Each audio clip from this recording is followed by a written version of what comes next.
Shalom jemaat sekalian. Hari ini kita akan mendengarkan firman Tuhan yang telah dijadwalkan oleh gereja kita, Gereja Injili Malaysia, yang menjadwalkan akhir bulan April hingga bulan Mei, sehingga tema khotbah hari ini adalah beritakanlah Injil. Ada alasan untuk hal itu. Setelah kematian dan kebangkitan Tuhan Yesus Kristus, maka murid-muridnya diarahkan bahkan diperintahkan untuk melanjutkan pekerjaannya di bumi ini. Hal itu dapat kita baca di dalam Injil Markus bab 16 ayat 14 sampai 16. Mari kita melihat dalam Alkitab kita dan membacanya bersama-sama. Markus 16 ayat 14 sampai ayat yang ke-16. Demikian firman Tuhan. Akhirnya ia menampakkan diri kepada ke-11 orang itu ketika mereka sedang makan, dan ia mencela ketidakpercayaan dan kedegilan hati mereka. Oleh karena mereka tidak percaya kepada orang-orang yang telah melihat dia sesudah kebangkitannya. Lalu ia berkata kepada mereka, "Pergilah ke seluruh dunia, beritakanlah Injil kepada segala makhluk. Siapa yang percaya dan dibaptis akan diselamatkan, tetapi siapa yang tidak percaya akan dihukum."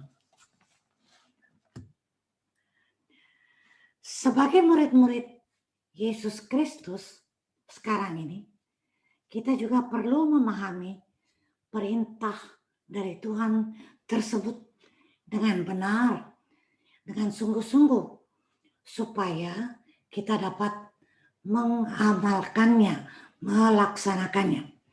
Mari kita mendalami perintah yang biasa dikenal sebagai amanat agung, the Great Commandment, yang Kristus ucapkan pada momen sebelum ia terangkat ke sorga. Ayat 15 tadi mengatakan, lalu ia berkata kepada mereka, "Pergilah ke seluruh dunia, beritakanlah Injil kepada segala makhluk." Jangkauan pemberitaan Injil Yesus Kristus adalah seluruh dunia. Sebuah perintah yang tentunya mengejutkan para murid ke-11 orang itu ketika itu. Mengapa? Sebab mungkin sejak lahir mereka belum pernah keluar dari negeri mereka Palestina. Penginjil Lukas dalam kitab Kisah Para Rasul mencatat perintah ini dengan versi yang lain. "Kamu harus jadi saksiku di Yerusalem, di seluruh Yudea, Samaria, hingga ke ujung-ujung bumi." Penginjil Matius juga menulis bahwa para murid harus pergi untuk menjadikan semua bangsa murid Kristus. Jadi dapat dipastikan bahwa murid-murid tidak pernah berpikir tentang hal tersebut, sebab majority mereka berasal dari kawasan Galilea, kawasan utara Palestina. Seluruh dunia adalah sasaran dan jangkauan dari amanat agung Yesus Kristus. Kristus memiliki pemikiran yang global, bukan pemikiran yang lokal. Ia lahir dan mengerjakan pekerjaan Bapanya di Palestina. Namun rancangan dan jangkauannya adalah seluruh dunia. Matanya memandang manusia di seluruh dunia, dan ia berkehendak agar para muridnya juga mempunyai mata dan penjangkauan yang global. Para murid mungkin ketika itu sukar untuk paham, sebab terbiasa memiliki pemikiran yang lokal, yang terbatas, sukar untuk keluar dari environment sendiri. Bukankah ramai di antara kita juga mempunyai pemahaman seperti demikian? Kita sukar untuk keluar dari lingkungan kita. Kita terbiasa berpikir hanya untuk keluarga sendiri, suku kaum sendiri, negara sendiri. Mengapa harus berpikir untuk yang jauh-jauh, untuk bangsa lain, untuk negara lain? Pada waktu William Carey, calon misioneri dari Inggris, meminta izin kepada badan misinya di Inggris untuk pergi ke India, memberitakan Injil kepada orang-orang di sana, dan mereka tidak percaya kepada Tuhan, kepada Kristus. Maka pemimpin badan misi itu berkata, "Stop anak muda, hentikan mimpimu itu. Di Inggris masih banyak orang yang harus kamu beritakan Injil." Untung saja William Carey meneruskan misinya, visinya.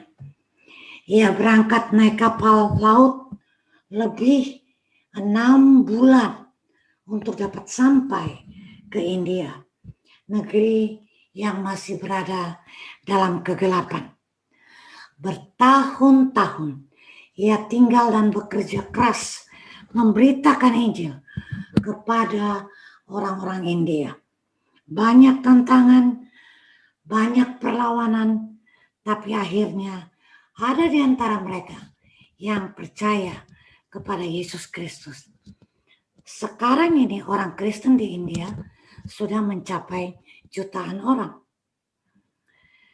Jemaat yang dikasihi oleh Tuhan Yesus Kristus, Tuhan Yesus berkehendak agar orang percaya sebagai murid-muridnya juga mempunyai visi dan hati untuk menjangkau seluruh dunia.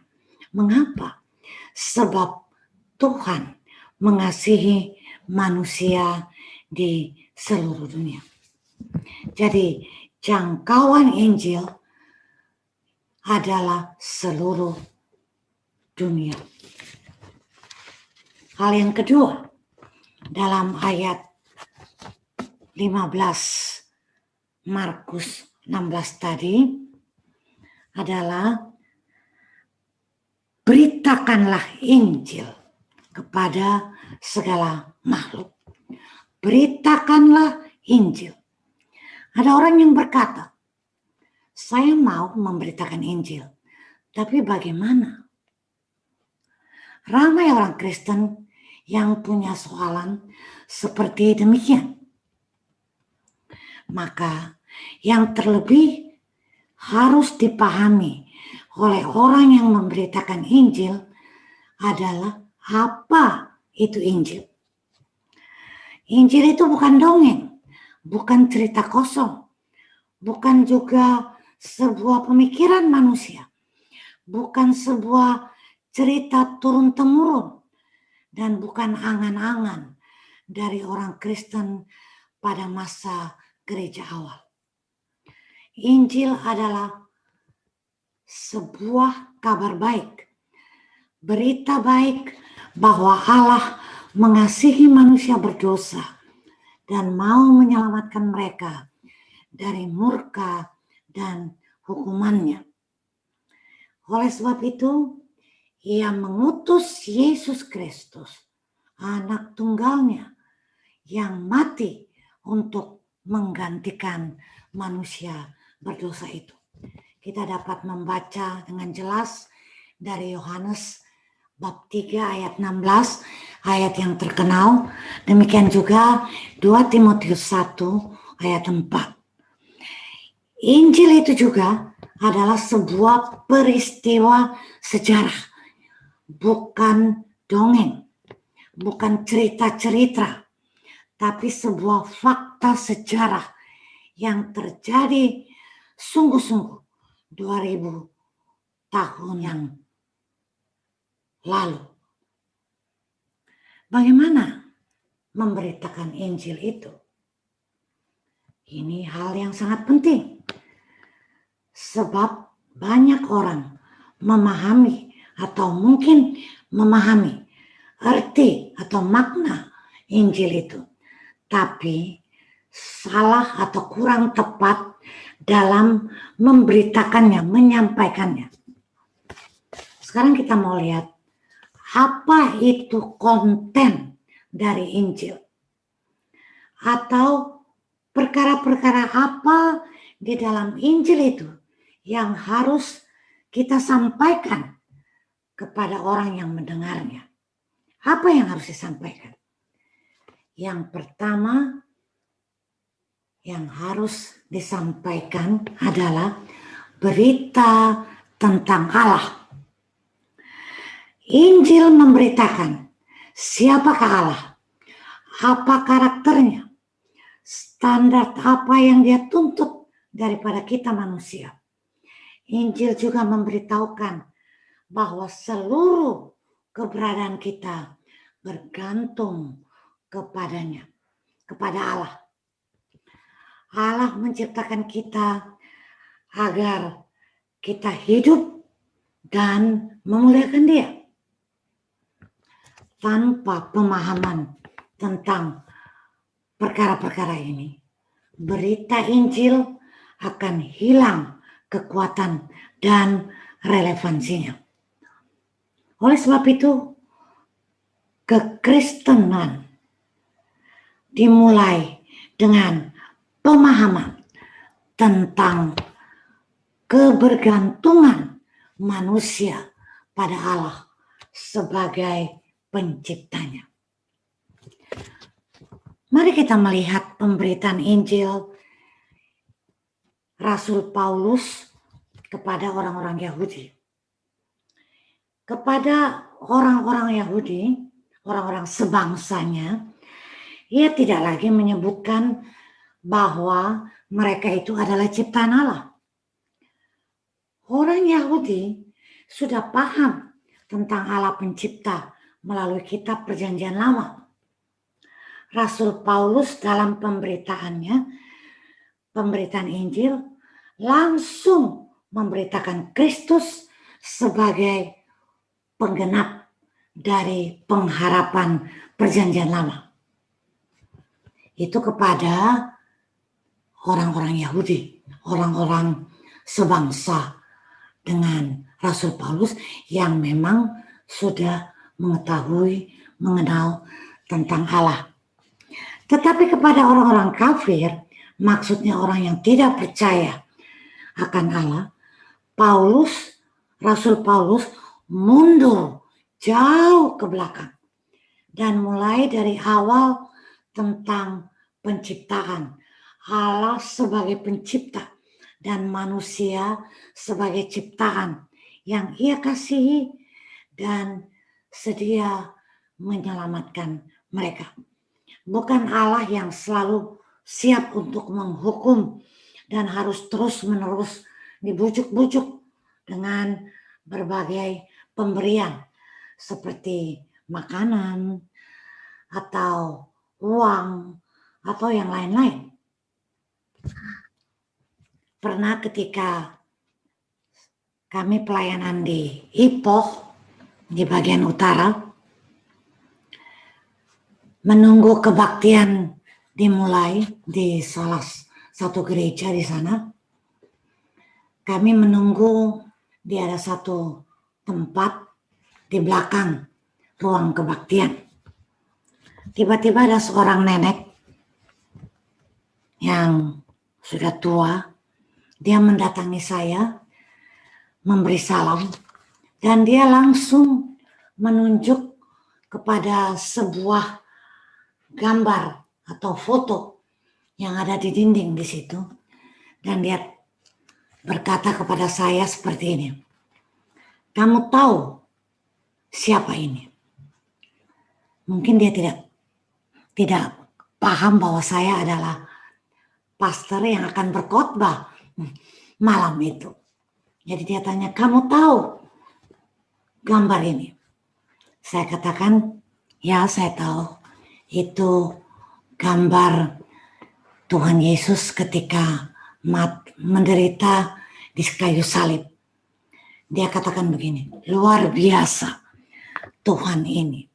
Luar biasa Tuhan yang seperti ini. Yang sekarang menjadi Tuhanku.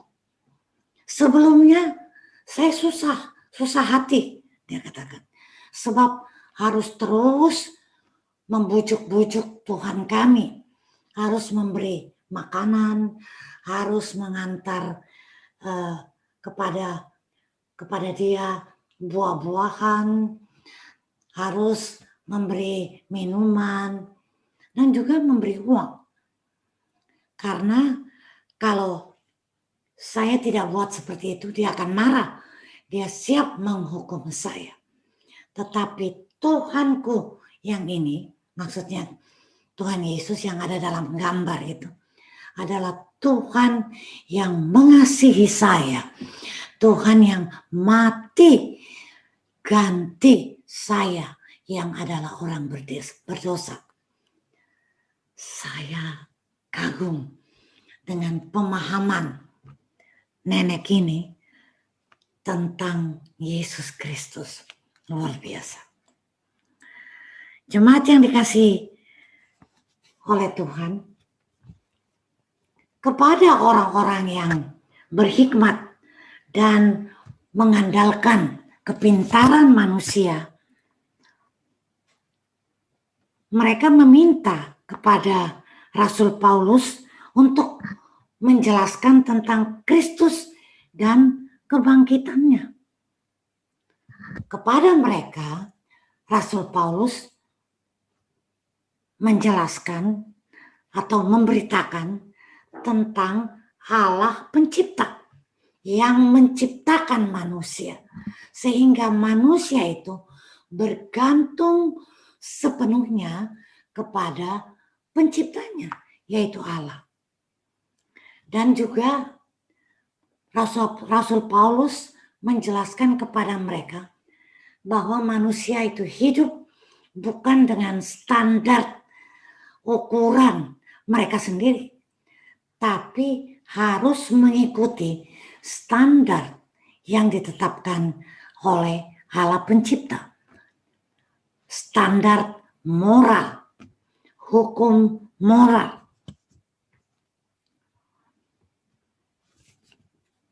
Hanya setelah memahami perkara-perkara yang saya sebutkan di atas, orang-orang yang mendengar berita Injil yang kita sampaikan, mereka dapat mengerti tentang konten Injil selanjutnya, yaitu tentang dosa. Setelah mereka mengerti tentang Allah, tentang penciptaan, tentang manusia, dan yang saya sebutkan tadi, baru mereka dapat mengerti tentang dosa. Konten Injil yang kedua adalah tentang dosa. Yang dimaksud dengan dosa bukan semudah yang biasa kita dengar. Apa itu dosa? Dosa itu mencuri, berdusta, membunuh, dan lain-lain. Dosa itu jauh lebih daripada hal-hal yang dimaksud. dosa adalah ketidakmampuan manusia untuk memenuhi standar yang Allah tetapkan tentang isu-isu moral. Seberapapun kesucian kita, tetap saja di mata Tuhan kita tetap kotor, najis, dan tercela. Berapapun kebenaran kita, tetap saja tidak akan dapat mencapai kebenaran Allah. Sebutan maha untuk Allah, misalnya maha kudus, maha benar, maha besar, maha kasih, dan lain-lain, itu menunjukkan bahwa manusia tidak pernah dan mampu mencapai standar moral yang telah Allah tentukan. Mengapa? Sebab manusia telah berada di bawah kuasa dosa dan telah menjadi hamba dosa yang mau tidak mau, suka tidak suka, harus berbuat dosa. Dosa bukan hanya gagal dalam berbuat ini dan itu, bukan. Tetapi dosa itu melukai hati Allah. Manusia telah mengabaikan otoritas Allah, telah memberontak dan melawan Allah. Oleh sebab itu, ketika manusia mendengar berita Injil, dia akan sadar bahwa dia manusia yang tidak layak dan tidak mampu memenuhi standar moral Allah. Dan itu sebabnya dia terpisah dari Allah. Terpisah dari Allah dan menjadi musuh Allah. Maka apabila kita berdosa kepada Allah, dosa itu harus diselesaikan. Kalau tidak, manusia yang berdosa itu akan terpisah selama-lamanya dari Allah di dalam kebinasaan dan penderitaan yang tidak berkesudahan. Hal itu juga ditulis oleh Raja Daud dalam Mazmur 51 ketika dia sadar akan dosanya. Kita tidak punya waktu untuk membaca Mazmur 51, jemaat boleh membaca kemudian. Dengan memahami hal ini, hal dosa ini, barulah manusia sadar bahwa dia memerlukan hati yang baru.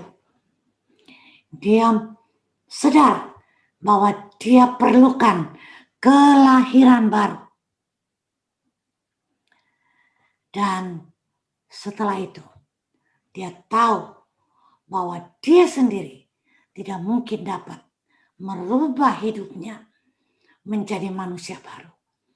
Dia memerlukan seorang yang lain, yaitu penyelamat, Yesus Kristus, untuk memulihkan hubungan yang terputus dengan Allah, untuk menyelamatkan manusia berdosa ini dari hukuman kekal, dan kemudian juga memberikan kepadanya hati yang baru. Siapa itu? Itulah Yesus Kristus. Konten dari Injil yang ketiga. Yang pertama tadi kita tahu isi atau konten Injil itu adalah Allah. Yang kedua yang harus kita beritakan adalah dosa. Yang ketiga adalah berita tentang Yesus Kristus. Injil adalah berita tentang Yesus Kristus, anak Allah yang menjadi manusia, anak domba Allah yang mati bagi dosa kita. Juga dia adalah Tuhan yang bangkit, penyelamat yang sempurna. Hal-hal ini yang harus kita beritakan ketika kita menyampaikan berita Injil. Yesus Kristus jadi manusia dan dia melakukan karya terbesar di kayu salib. Ia mati ganti kita untuk menyelamatkan kita. Jadi Yesus Kristus yang kita sampaikan adalah tentang pribadinya, siapa dia itu? Allah yang menjadi manusia. Anak Allah, anak domba Allah yang mati bagi dosa kita. Dia Tuhan yang bangkit. Dan karyanya adalah dia menggantikan kita di hadapan Allah. Dan karyanya setelah dia bangkit adalah dia memberikan kita kemampuan untuk memiliki dan menjalankan kehidupan yang baru. Itulah Yesus Kristus. Jadi kita harus memberitakan pribadinya dan juga karyanya yang menyelamatkan kita. Itulah berita yang membawa orang kepada Kristus, bukan hanya Kristus yang mati, tapi juga Kristus yang bangkit, Kristus yang hidup, yang menawarkan dan menjemput manusia berdosa ini untuk percaya kepadanya. Dan konten yang terakhir dari berita Injil adalah jemputan, undangan untuk beriman dan bertobat. Itu berita Injil. Berita Injil tidak akan menjadi berita Injil kalau tidak diakhiri dengan jemputan supaya beriman kepada Kristus dan bertobat dari kehidupan lama. Kisah Rasul bab 17 ayat 30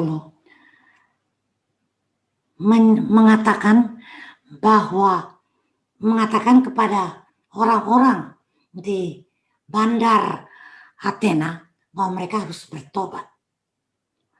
Demikian juga Rasul Yohanes menulis dalam pertama Yohanes bab 3:23 supaya kita percaya akan nama Yesus Kristus. Pertobatan dan iman adalah perkara yang Allah perintahkan secara langsung.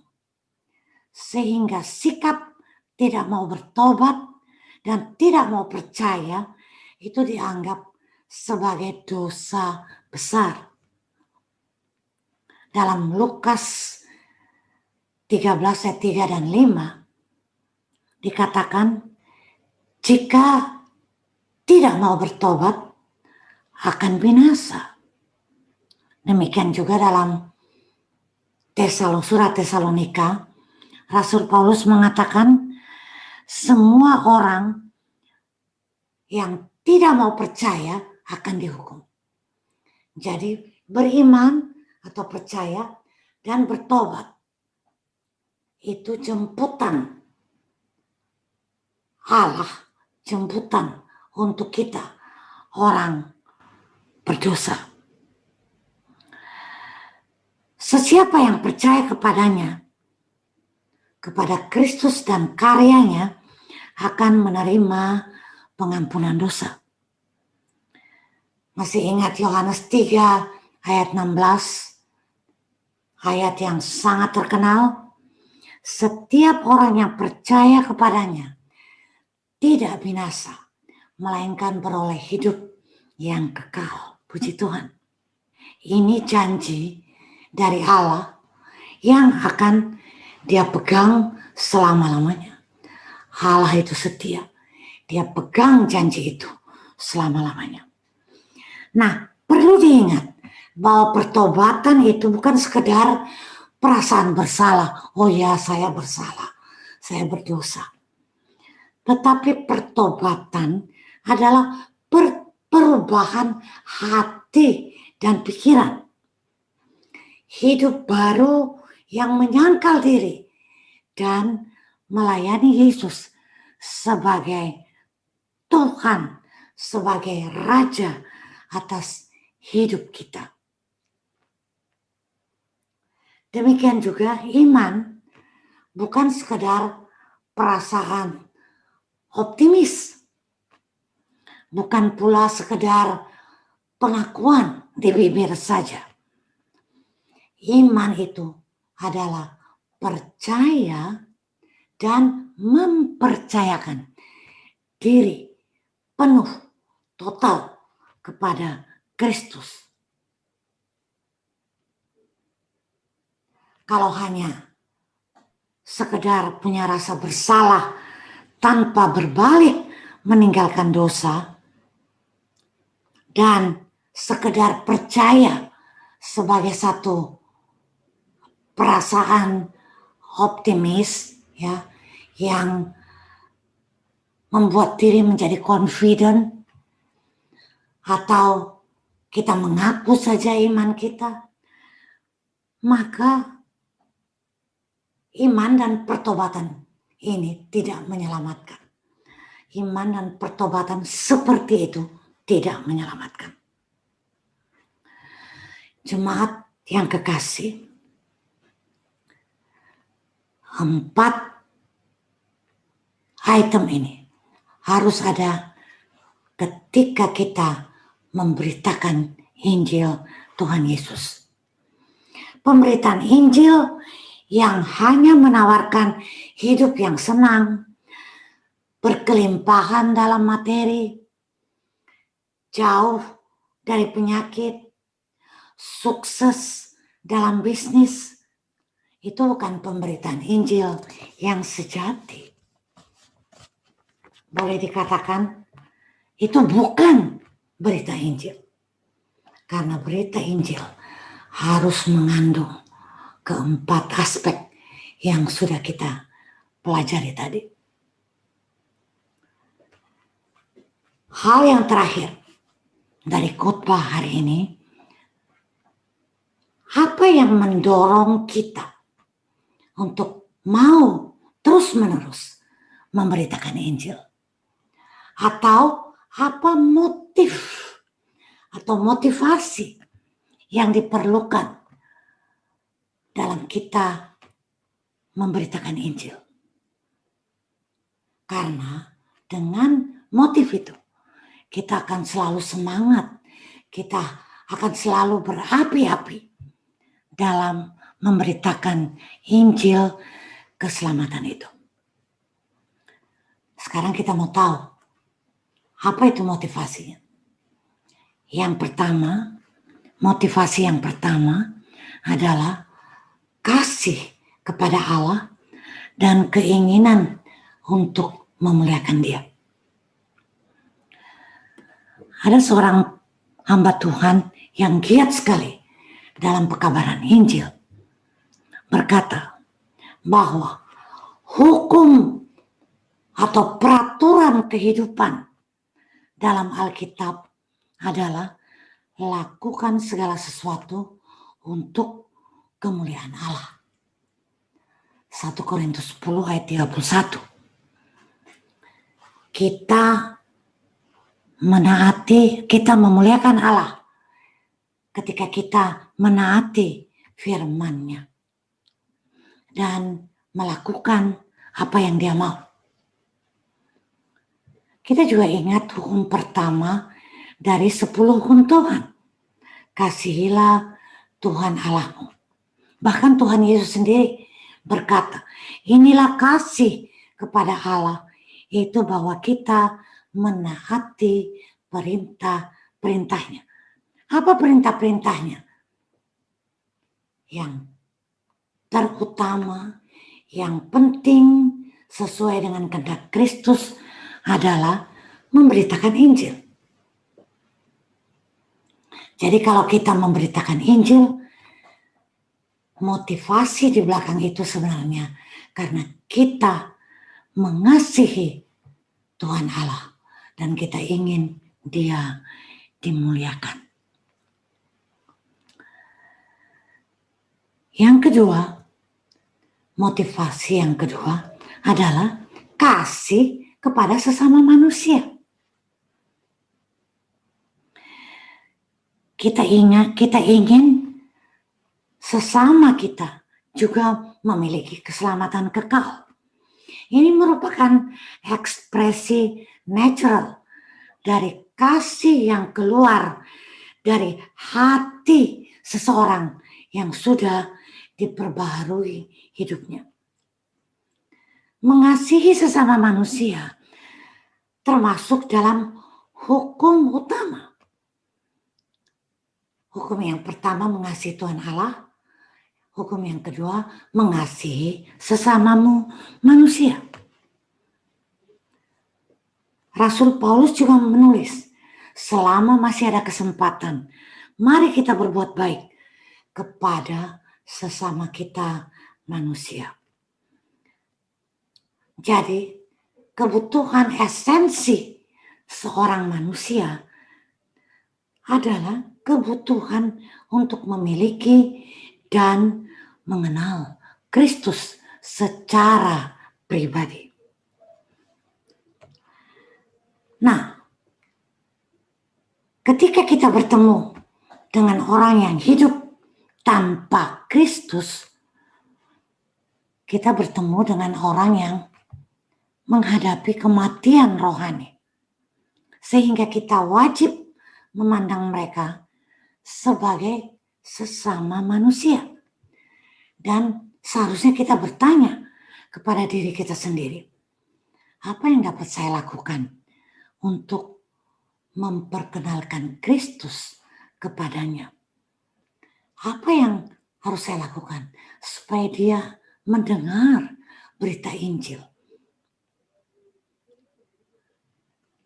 Rasul Yohanes menulis dalam Injilnya, menceritakan bagaimana Andreas ketika baru bertemu dengan Kristus, dia langsung menjumpai Simon, saudaranya, dan menceritakan pertemuan tersebut. Begitu juga Filipus, ketika berjumpa dengan Kristus, dia pergi secepatnya, lari, menjumpai Nathanael untuk menceritakan kabar baik itu. Tidak ada seorang pun yang menyuruh mereka, tetapi secara natural ada dorongan untuk menceritakan tentang Allah, tentang Kristus yang mati di kayu salib kepada sesama manusia.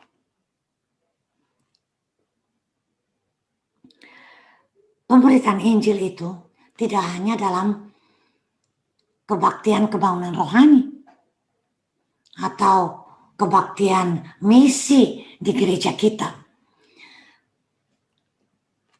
Pemberitaan Injil itu dapat kita lakukan sendiri. Tidak harus kita tunggu nanti kalau ada KKR, kebaktian kebangunan rohani, baru kita sibuk menjadi pengurusi. Lalu kita lari sana sini, ya sibuk, penat. Tetapi berita Injil tidak pernah kita sampaikan kepada orang lain. Kita hanya berharap-harap pengkhotbah KKRI itu nanti yang akan menyampaikan Injil. Kita adalah ahli-ahli yang sibuk saja di belakangnya. Padahal pemberitaan Injil harus dilakukan oleh setiap orang yang mengakui dia murid Kristus. Memang tidak semua orang dipanggil untuk menjadi pengkhotbah, tapi semua murid Kristus punya tanggung jawab menceritakan tentang Injil keselamatan Allah. Jika kita menghindari tanggung jawab pemberitaan Injil, itu sama saja dengan kita menyerah kepada dosa dan kepada setan. Yang tentu saja senang jika ramai orang menjadi pengikut mereka dan menjadi mangsa dari kebinasan kekal. Jika kita malas, acuh tak acuh, tidak berminat untuk itu, maka sesungguhnya kita telah gagal memenuhi rencana Allah untuk keselamatan orang berdosa. Jemaat yang Tuhan kasihi, hari ini kita telah belajar, kita telah merenungkan poin-poin tentang pemberitaan Injil. Jangkauan pemberitaan Injil, apa itu Injil Tuhan Yesus Kristus, dan apa yang menjadi motivasi untuk memberitakan Injil.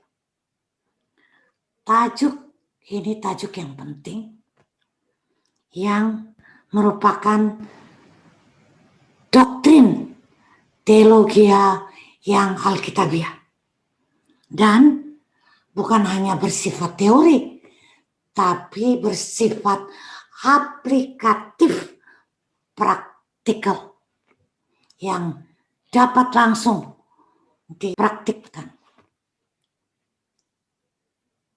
dapat langsung dilaksanakan, dapat langsung diamalkan. Oleh karena itu, jemaat yang dikasihi Tuhan, sepulangnya nanti dari gereja ini, mari kita mencari orang-orang yang kepadanya kita dapat memberitakan Injil. Mungkin kita ragu-ragu, tapi paling sedikit kita harus berdoa terus supaya ada kesempatan yang diberikan oleh Tuhan, supaya berita Injil, berita baik itu dapat tiap-tiap orang dari jemaat ini teruskan kepada mereka yang memerlukan Injil Yesus Kristus. Saya berdoa jemaat gereja Injilimas Malaysia yang ada di Petaling Jaya ini maupun yang ada di Sabah dapat menjadi gereja yang memberitakan Injil. Tiap-tiap ahli gereja menjadi orang yang memberitakan Injil Yesus Kristus kepada orang-orang yang memerlukannya. Tuhan Yesus memberkati kita semua. Mari kita berdoa. Bapa dalam sorga, kami bersyukur karena Injil Yesus Kristus yang menyelamatkan itu, yang merupakan berita baik itu, dapat kami beritakan kepada banyak orang karena Tuhan menyertai kami. Tuhan berjanji menyertai kami murid-murid-Mu hingga akhir zaman. Tolonglah semua jemaat Tuhan supaya tetap mempunyai semangat memberitakan Injil, tetap bergairah, didorong oleh motivasi yang kuat untuk memberitakan berita Injil itu kepada banyak orang. Tuhan, Engkau berjanji menyertai kami. Engkau bahkan berjanji memberikan kuasa kepada orang yang mau memberitakan Injil. Sebagaimana Engkau mempunyai kuasa di sorga dan di bumi. Tolonglah semua kami, tolong jemaat Tuhan yang ada di Petaling Jaya maupun yang ada di Sabah, bahkan siapa saja yang hari ini mendengar firman Tuhan ini, supaya kami melaksanakan amanat agung Tuhan Yesus Kristus, memberitakan Injil keselamatan dari Allah. Demi Kristus yang adalah penyelamat kami yang hidup, kami sudah berdoa kepada Bapa di sorga. Amin.